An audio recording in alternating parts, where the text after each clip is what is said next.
Letošnji proračun je težak 5,6 milijona evrov. Kot rečeno, gre letos v izvedbo le Vrhpoljski most, poškodovan od povodnje. Za druge velike projekte, kot so most v Mršeči vasi, druga faza kanalizacije in vrtec, pa bodo skušali vsaj pridobiti potrebno dokumentacijo.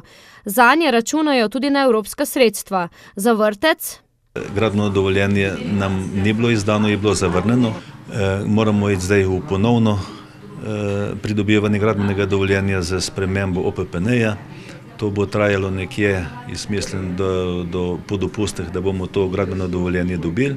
In zatem skušali priti do novega vrtca, ocenjenega na 2,2 milijona evrov prek javno-zasebnega partnerstva. Rešiti bodo morali tudi komunalno področje. Na čistilno napravo je za zdaj priključena le dobra tretjina gospodinjstva od zavezancev. Stroški občine zanjo so tako 30.000 evrov mesečno.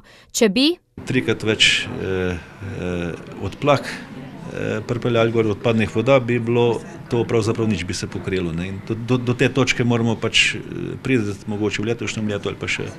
Nadaljevanje druge faze kanalizacije, za katero že imajo izvajalca, pa je zastalo, saj denarja ni, dodaja. Svetniki se sicer v razpravi niso toliko dotikali večjih naložb. Na tem posvetovalnem sestanku smo se mi dogovorili konkretno za nekatere postavke, da jih bomo znižali, pa žal niso upoštevane.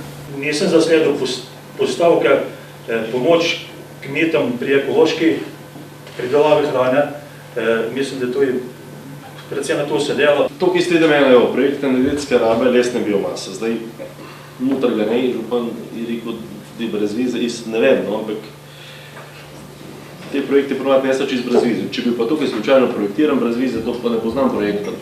Med javno razpravo je sicer predlog proračuna objavljen na spletni strani občine, vsi zainteresirani ga lahko dobijo v pogled, bo pa v njem tekla beseda tudi na zboru občanov v kulturnem centru 10. marca.